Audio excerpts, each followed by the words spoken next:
कोई डाउट नहीं कि एलपी सीबीटी 1 में 35 से 40 नंबर ला करके आप क्वालिफाई कर जाओगे, लेकिन सीबीटी 2 में 2.5 घंटा 175 क्वेश्चन सॉल्व करोगे ना, तब पता चलेगा कि असली कंपटीशन क्या है और एलपी सीबीटी 2 के लिए आपका कितना टारगेट स्कोर आना चाहिए। इस वीडियो में बताने वाला हूं, वीडियो को पूरा देखना। कुछ फैक्ट बताऊंगा जो कि बहुत जरूरी है आपके लिए, कितना स्कोर रखना पड़ेगा टारगेट आपका, मैं क्या गलती किया था, कौन सा स्टेज आपको पार करके कौन कौन सा एग्जाम देना है, पूरा यहाँ पे डिटेल्स में बात करने वाला हूं। तो वीडियो को पूरा लास्ट तक जरूर देखना। लास्ट में बताऊंगा कि आप इतना स्कोर करके आ जाते हो तो 2025 में एएलपी बन जाओगे।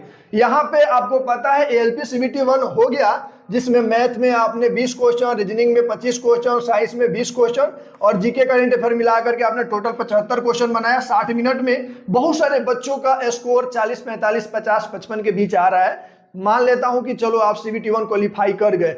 बात यहां पे आती है सीबीटी 2 की। आप जानते हो पिछले बार जो वैकेंसी थी, कंबाइंड वैकेंसी थी एलपी टेक्नीशियन, जो बच्चे थे या तो एलपी बने नहीं तो टेक्नीशियन बने, उनके पास एक ही चांस था, एलपी बनो नहीं तो टेक्नीशियन बनो। लेकिन इस बार वैकेंसी बहुत कम है और इस बार 2 चांस है, एएलपी भी बन सकते हो, टेक्नीशियन भी बन सकते हो। देखो अलग है, एएलपी का अलग है। जो बंदा टेक्नीशियन का दिया होगा एएलपी का भी दिया होगा, मतलब उनके पास 2 मौके हैं, या तो वो एएलपी भी बन सकता है, टेक्नीशियन भी बन सकता है, या दोनों क्वालिफाई कर सकता है। तो यहाँ पे कंपटीशन तगड़ा होने वाला है। तो आपको कितना तक स्कोर रखना पड़ेगा लास्ट में बताऊंगा, और कैसे स्कोर करना पड़ेगा, कहां से आपका रिजल्ट होगा, मार्क्स कैसे आप ला पाओगे, इस वीडियो में पूरा बताने वाला हूं। पूरा स्टेज बाय स्टेप बता रहा हूं, लास्ट तक आपका ज्वाइनिंग तक लेके चला जाऊंगा। ठीक है, 2 की बात आती है तो एक बार सिलेबस देखिए।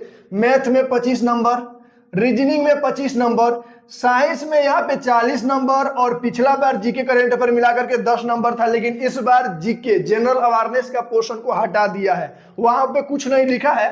तो ये जो 10 क्वेश्चन है, हो सके करंट अफेयर का 2-4 क्वेश्चन दे दे, नहीं तो इसको 5-5 करके इसमें 5 मिला देगा, नहीं तो इसमें 5 मिला देगा, नहीं तो यहाँ पे 10 मिला देगा, मतलब इसको हटा देगा ये 10 वाला। ठीक है, यहाँ पे आपको 100 क्वेश्चन 90 मिनट में सॉल्व करना रहता है।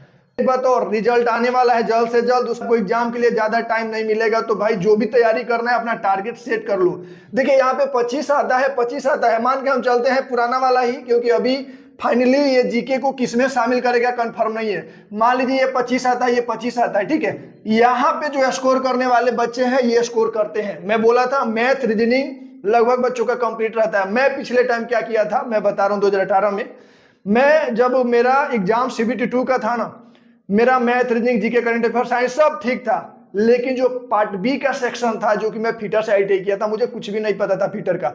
मेरे को जब सीबीटी 1 मेरा क्लियर हुआ तो मैं टोटली फोकस पार्ट बी पे कर दिया। अभी मैक्सिमम बच्चे वही काम कर रहे हैं, सिर्फ अपना ट्रेड पढ़ रहे हैं, रिलेवेंट जो ट्रेड है, जिस ट्रेड से उनका अपना एग्जाम है वो पढ़ रहे हैं, और यहाँ पे पार्ट डी पे फोकस नहीं कर रहे हैं। लेकिन ये भी सही है, पार्ट बी में आपको क्वालिफाई करना है, लेकिन मेरिट बनेगा पार्ट ए से। मेरे तक आप पार्ट बी क्वालिफाई नहीं करोगे, पार्ट ए का कॉपी चेक ही नहीं होगा, ऐसा बोलते हैं। ठीक है, हालांकि सही है, ये अच्छा से स्ट्रॉन्ग करके रखिए। पार्ट बी को आपको क्वालिफाई करना है तो वो भी पढ़ते रहिए, पास कर जाओगे पार्ट बी, ज्यादा टेंशन नहीं लेना है। अब आपका बहुत खराब होगा तब आप फेल होगे, नहीं तो मतलब मेंटेन करके रखोगे तो पार्ट बी आप क्लियर कर जाओगे। तो पार्ट ए में ध्यान समझना, यहाँ पे मैं बोला हूं कि 80 प्लस का आपको टारगेट लेकर के चलना पड़ेगा, क्योंकि इस बार टेक्नीशियन के बच्चे भी एलपी दिए हैं, एलपी वाले भी टेक्नीशियन दिए हैं। तो यहाँ पे आप 80 लाओगे तो इसका 70% जुड़ता है, आपको पता है, और 30% आपका साइको का रहता है। ठीक है, तो यहाँ पे पार्ट ए में ये जो पोर्शन है 25 में आप 22, 23, 24 तक कर सकते हो, 25 भी कर सकते हो। मैं करते हैं, मैं बता रहा हूँ, मैथ लगभग बच्चों का सही रहता है, क्योंकि वो शुरू से मतलब मैथ पे ही फोकस किए रहते हैं। रीजनिंग भी सही रहता है। साइंस देखो 25-25, अगर मान लो यहाँ पे आप 45 भी करते हो, ठीक है, 45 करते हो, यहाँ पे आप 40 में कम से कम 30 करना ही पड़ेगा, प्लस 30, तो ये कितना हो गया, 75 हो गया। ठीक है, अब बचता है कि आपका यहाँ पे जो 10 है ये कहाँ पे ऐड होगा। अगर यहाँ पे ऐड होता है, यहाँ पे ऐड होता है, यहाँ पे ऐड होता है, ठीक है, तो आपको यहाँ से 5 निकालना पड़ेगा। ये 10 में से आपको 80 प्लस का टारगेट लेकर के चलना पड़ेगा। याद रखना 80 से कम में कोई गुंजाइश नहीं है। मैं बता रहा हूं, जो जिन बच्चों का टेक्नीशियन एग्जाम हुआ होगा, एग्जाम अगर खराब हुआ होगा, एग्जाम टेक्नीशियन का समझ को, बुझ को, गलती को लेकर के एएलपी में अपना अच्छा परफॉर्मेंस दिए होंगे या देंगे। जो बच्चा टेक्नीशियन का रिजल्ट आएगा, टेक्नीशियन नहीं बना, एएलपी में पूरा फोकस करके एएलपी क्वालिफाई करेगा, मतलब उनको 2 बार मौका मिल रहा है, अलग अलग चांसेस मिल रहा है उनको, तो वो कहीं ना कहीं कंपटीशन को थोड़ा सा बढ़ा देंगे। हो गया पार्ट ए पार्ट बी आपको 175 क्वेश्चन का सामना करना पड़ेगा 2.5 घंटे में। यहाँ पे पार्ट ए में आपको 90 मिनट मिलेगा, पार्ट बी में आपको मिलेगा कितना 60 मिनट, तो 2.5 घंटे का आपका टाइम मिल जाता है। फिर बात आती है, मैं आपको बोला ALP CBT 1 में 15 गुना बच्चे सेलेक्ट होंगे, जो जितनी वैकेंसी रहेगी उसका। CBT 2 में 8 गुना सेलेक्ट होंगे। बाद में साइको होता है, साइको में आपका 5 बैटरी टेस्ट होता है, ठीक है। मैं बताऊं तो मेरा पिछले बार बैटरी टेस्ट में 23 नंबर या 24 नंबर ऐसे करके था, ठीक है।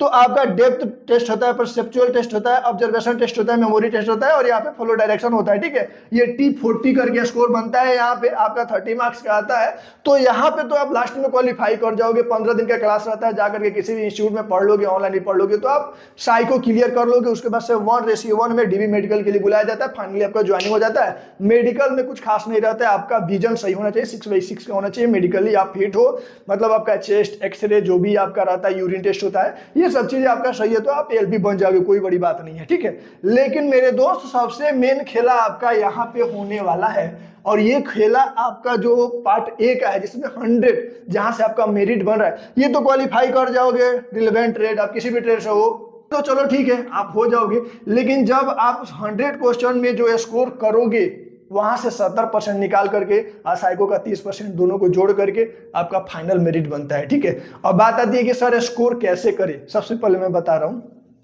आप तैयारी कर रहे हैं, आपका कॉमन एग्जाम है technician, ALP, NTPC, RPF, JEE, बहुत सारे बच्चे कॉमन है। आपको मैक्सिमम 2 घंटा 2.5 घंटा बैठ करके इत्मीनान से लगातार मेहनत करने की जरूरत है, क्योंकि यहाँ पे सबसे बड़ा रोल है आपको 2.5 घंटा बैठना। समझ रहे हो ना, कंटिन्यू रहता है, ऐसा नहीं कि जाओ 1 घंटा का आधा घंटा का टाइम गैप नहीं होता है, कंटिन्यू रहता है। पे देखो पिछले बार तो मेरे में पार्ट बी पहले हुआ था, फिर पार्ट ए हुआ, तो इस बार देखेंगे मतलब क्या आगे पीछे हो सकता है, उससे कोई प्रॉब्लम नहीं है। लेकिन यहाँ पे आप 100 क्वेश्चन में जो स्कोर करोगे वहीं आपका मेरिट रहेगा, और आप जो स्कोर करोगे वहां से कटअप तैयार होगा।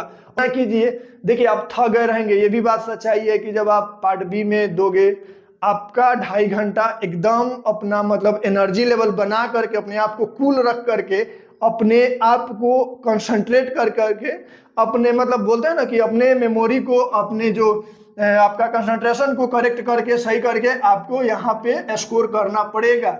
आप ऐसा नहीं कि चलो यार मतलब अभी से तैयारी करके रखोगे कि 2.5 घंटा 2 घंटा आपको कंटिन्यू बैठना है, लैपटॉप हो या सिस्टम हो या मोबाइल पे भी अगर टेस्ट दे रहे हो, तो आपको एक मतलब क्या अपने आप को मतलब उसके लिए जोन, एक कंफर्ट जोन बनाना पड़ेगा, अपने आप को उसके लेवल में ढालना पड़ेगा, ठीक है। तो इस तरह से आपको स्कोर करना पड़ेगा, मेहनत करना पड़ेगा। मिलते हैं नेक्स्ट वीडियो में। जय हिंद।